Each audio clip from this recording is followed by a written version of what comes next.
पिताश्रींबद्दल आपल्या श्रीमुखातून ही वचनं उचित नाहीत. माझ्या पित्यासारखा धीर आणि वीर पुरुष आज या धर्तीवर दुसरा कोणी नाहीये. ते गुणांचे भांडार आणि सत्यवादी आहेत.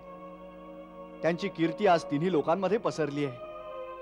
ते आपल्या या सेवकाच्या मोहात असं कोणतंही कार्य करू शकत नाहीत ज्यानं सूर्यवंशाच्या कीर्तीला धक्का लागेल. तेच तर करत आहेत तुझे धीर आणि वीर पिताश्री. माझा विश्वास नाही बसत पिताश्री. आपल्यासारख्या नरसिंहाला अशा प्रकारची व्याकुळता शोभत नाही. आपण निसंकोच मला आपल्या मनातलं सांगावं.